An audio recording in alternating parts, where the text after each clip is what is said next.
ఓం శ్రీ సూర్యగ్రహణ శాంతి పరిహార శ్లోకాః. శాంతి శ్లోకః.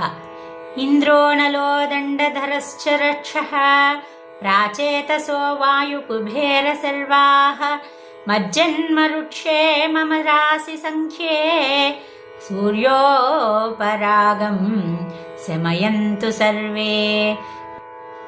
గ్రహణ పీడా పరిహార శ్లోకాః.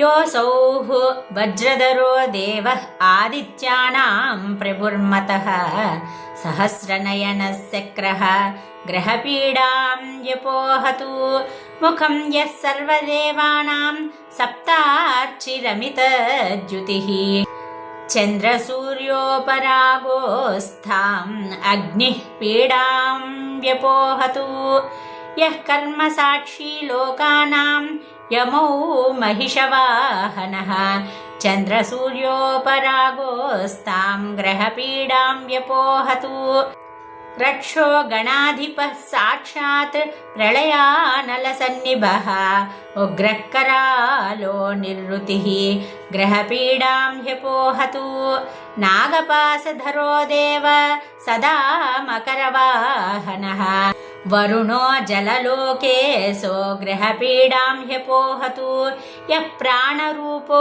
लोकानां वायुः कृष्णमृगप्रियः चन्द्रसूर्योपरागोस्तां ग्रहपीडां व्यपोहतु योऽसौः निधिपतिर्देवः खड्गशूलधरो वरः चन्द्रसूर्योपरागोस्तां कलुषं मे व्यपोहतु योऽसौः शूलधरो रुद्रशङ्करो वृषवाहनः चन्द्रसूर्योपरागोस्तां दोषं नाशयतु द्रुतम्. ఓం శాంతి శాంతి శాంతి.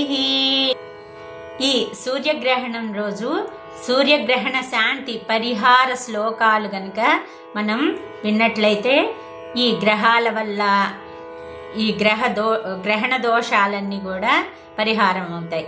హరి ఓం.